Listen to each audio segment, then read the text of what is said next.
በስመ አብ ወወልድ ወመንፈስ ቅዱስ አሐዱ አምላክ አሜን። አብርሃም አደግ የኮንክ ቅዱሳን መላእክት ነቢያት ሐዋርያት ሰማዕታት ጻድቃን ኩሎም ብዘይኩን ምስለ ዘብጽሑ ግጥሚ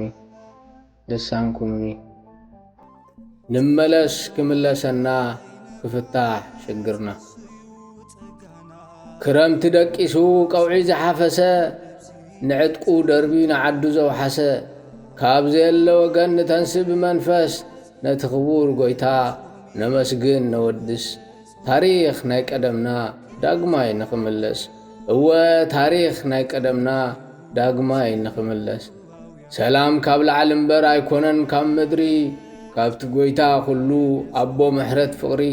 ናብ ሰልፉ ንመለስ ናብ ደጀ መቕደሱ ድፍዓት ጸላኢ ሽዑም ዝፈርሱ ከምቲ ውሒዝ ሩባ ንባዓቱ ክፈሱ ከምቲ ውሒዝ ሩባ ንባዓቱ ክፈሱ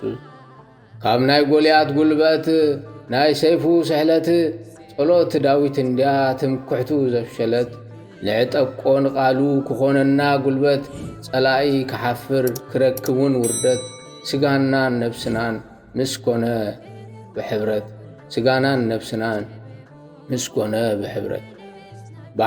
ባሕር ሞት ዝኸፍል እንከሎም ማእኸልና ንፈርዖን ክንልምን ባኺኑ ጊዜና ንብዓት ራሄል ንንባዕ ንንገሮ ሽግርና ወሆይ ክብለናዩ ገጹ ክመልሰልና ጸላኢ ኣሲሩ ኣብ ቃሉ ከጽንዓና እወ ጸላኢ ኣሲሩ ኣብ ቃሉ ከጽንዓና ክንዲ ዝኸበደ ተኸበደ ጾርና የማና ጸጋምና ደገፍ ተሳአና ክመጽኡ ንሱ ዋይ ድንጉይን ኣቦና ኣጋርና ደልዲሩ ዓራት ከጹረና ብዕቕፎ ማሚቑ ደቀ የኽብለና እወ ብዕቕፎ ማሚቑ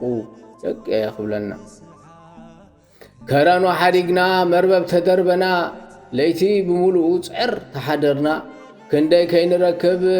ናሓይሉ ክሒድና ኣብ ንዋይ ዝዓለም ፍጹም ተጸጊዕና ንመለስ ክምለሰና ክፍታሕ መቑሕና እወ ንመለስ ክምለሰና ክፍታሕ መቑሕና ንዑዳ ንመለስ ናብ ጥንቲ እምነትና ናብታ ተዋህዶ መልሕቕ ናይ ህይወትና ቁሊሕዎ ንበል ንስበሮ ልብና ንቓሉ ዕጢቑ ሰይፉ ኽሕድገና ሳኦል ተቐይሩ ጳውሎስ ክኸውን ስምና ሳኦል ተቐይሩስ ጳውሎስ ክኸውን ስምና ካብ መዝገብ ዲያብሎስ ኣይርከብን ስርናይ ኣብ ሶዶም ኣጽሊልካ ኣይክፈትን ሰማይ ንገስግስ ናብ ዞኣር መሕደሪት ጸባኦት ዘውትር ዝስምዓ ዕልልታን ማህሌትን ቆፈኣ ዝመልአ ማዓርን ወለላን ቆፈኣ እወ ዝመልአ ማዓርን ወለላን ከይንጠምመና ከይንጸምእ ማይና ብመላእኽቲ ዓጅቡ ብዓምደ ደበና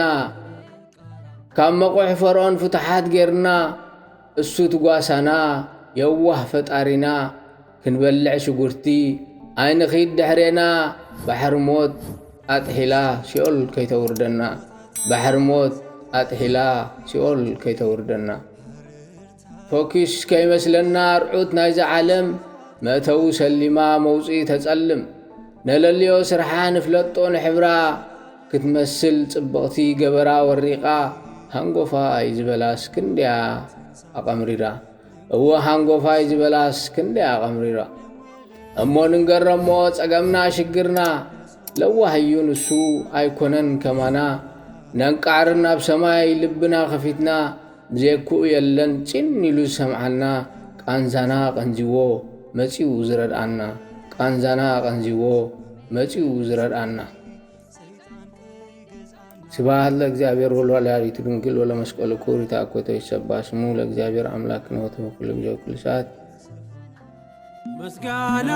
ላደረሰ ለዚህ ቀን ምስጋና ላደረሰ ለዚህ ቀን ይባቤ ለጠበቀን እስካሁን ይባቤ ለጠበቀን